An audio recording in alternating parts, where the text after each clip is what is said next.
मैं Farhan Indian media book से। आज के प्राइम टाइम का कुछ खास खबरें ऐसी हैं। सुप्रीम कोर्ट ने ये कहा है कि जो मीडिएशन कमेटी बनी थी वो अपनी रिपोर्ट 18 जुलाई तक सबमिट करे कि उन लोगों ने जो भी डिस्कशन किया है उसका कुछ फ़ायदा हुआ है कि नहीं।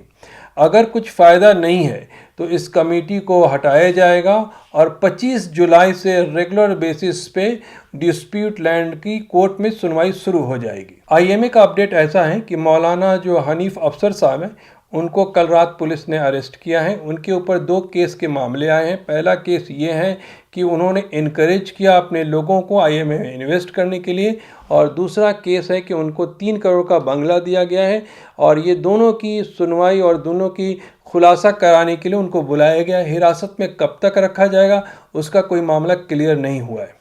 और रही बात कि बहुत सारे लोगों का मेल आया था और मैसेजेस आए थे कि आगे क्या करना है, तो अपडेट वही है कि अगर आपके पास कोई लॉयर है उनके साथ एकजुट होकर आप लोग कार्रवाई कीजिए, दूसरा कोई रास्ता नहीं है। अभी बेंगलोर में 2-3 रोज पहले जो बिल्डिंग कोलैप्स किया था उसको तोड़ने की कार्रवाई शुरू होने वाली है। आज शाम से या कल से उसकी तैयारी चालू है। गवर्नमेंट और बीबीएमपी मिल के अगल बगल के जितने भी रहने वाले लोग हैं उनके घरों को खाली कराया जा रहा है। और दूसरी बात ये भी सामने किया है बीबीएमपी ने कि जो बिल्डिंग गिरी थी उसमें जो एक बिल्डिंग कंस्ट्रक्शन में था, अंडर कंस्ट्रक्शन, उसका फाउंडेशन काफ़ी वीक था और बीबीएमपी के अनुसार ये है कि उसका फाउंडेशन का जो डेप्थ था सिर्फ 3 फीट का था। आगे और खुलासा जब जानकारी पूरी आएगी तो आपके सामने रखेंगे। एक और चीटिंग की कहानी सामने आई है जिसमें डुप्लीकेट फॉर्म बनाया गया और फॉर्म में ये दिखाने की कोशिश की गई कि ये फॉर्म पीएम के ऑफिस से आया है और इसका था पीएम आवास योजना नाम। इस फॉर्म को प्रिंट करके कुछ फ़ोटोशॉप में और कुछ किताबों के दुकान पर रखा जाता था और लोगों को कहते थे इसको आप फिल करके आप पीएम के ऑफिस में भेजिए तो आपको घर मिल सकता है। तो बहुत सारे लोगों ने फॉर्म ख़रीदा और फिल किया और भेजना शुरू कर दिया। जब नंबर की संख्या बढ़ गई और ये पुलिस के नज़र में आई तो पुलिस ने जब इंक्वायरी की तो पता चला ये फेक है।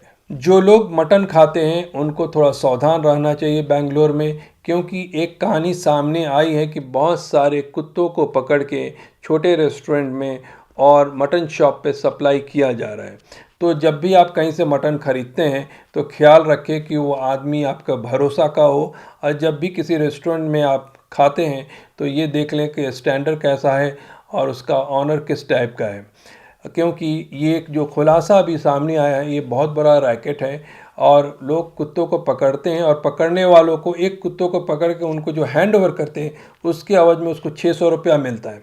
तो ये बहुत बड़ा, ये तमिलनाडु से गैंग आया है वही ये काम कर रही है, तो आप थोड़ा केयरफुल रहें इस मामले में। टिकटॉक ऐप के बारे में आपने सुना होगा। ये ऐप वो है कि इसको आप डाउनलोड करके आप एक शॉर्ट वीडियो बना सकते हैं, या तो वो कॉमेडी के शक्ल में हो या फिर किसी चैलेंज के शक्ल में।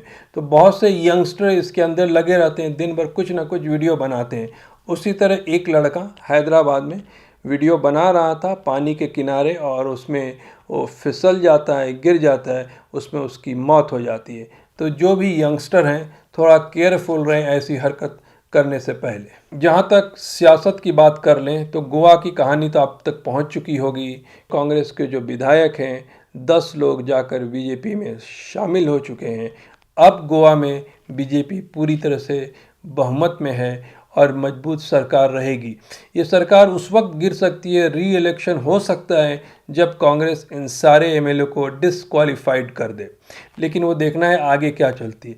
बात ये है कि हम सोचते हैं कांग्रेस को वोट दे रहे हैं या फिर हम सोचते हैं बीजेपी को वोट दे रहे हैं, लेकिन नेता अपने स्वार्थ की वजह से कभी भी किसी भी पार्टी को छोड़ के कहीं भी चले जाते हैं। रहा कर्नाटका की गवर्नमेंट की बात, तो कुमार स्वामी ने कहा है कि मेरा नंबर एकदम इंटैक्ट है और मैं गिनती कराने के लिए पूरी तरह से तैयार हैं। तो अब ये देखना पड़ेगा कि ये कितनी तैयारी इनकी हो चुकी है, क्या ये रेडी हैं अपने गवर्नमेंट को बचाने के लिए। आखिर में एक रिक्वेस्ट है कि इंडियन मीडिया बुक को आप सब्सक्राइब करें और शेयर करें, और आपके पास अगर कोई भी खबर है, कोई जानकारी है, कोई न्यूज़ है तो कमेंट बॉक्स में लिखकर भेजिए। हम उसकी तहकीकात करके अपने मीडिया चैनल पे दिखाने की कोशिश करेंगे कि जिससे ये खबर दूसरों तक पहुंच सके।